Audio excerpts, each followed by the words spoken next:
Isang lalaki sa bayan ng Balatan, Camarines Sur, kalaboso matapos makuhanan ng mahigit 400,000 pesos na halaga ng shabu, habang isang drug den naman sa bayan ng Paracale, Camarines Norte, sinalakay ng PIDEA.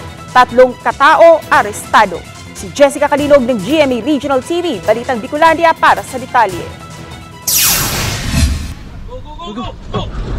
Arestado ang isang 39 anyos na lalaki sa isinagawang operasyon ng mga otoridad sa bayan ng Balatan, Camarines Sur.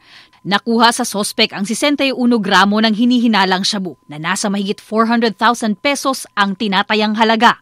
Ayon sa PIDEA Camarines Sur, una nang naaresto ang naturang sospek sa kasong illegal possession of firearms. After nakapag-bail siya sa kinakaharap niyang kaso for firearms, siya naman po yung naging supplier ng illegal drugs dito sa Balatan. So take note, Balatan is a drug-cleared municipality. So this is our way of sustaining the municipality as drug-cleared.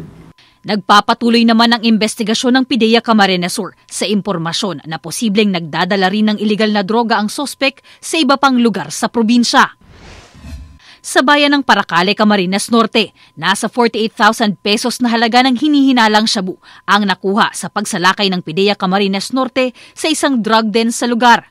Naaresto sa operasyon ang 3 lalaki na naaktuhan ng mga otoridad na gumagamit at nagbebenta ng iligal na droga. Kasalukuyang nasa kustodiya ng mga otoridad ang mga naturang individual habang inihahanda na rin ang mga kasong isasampa laban sa mga ito. Mula sa GMA Regional TV, Balitang Bicolandia, Jessica Calinog, nagbabalita para sa GMA Integrated News.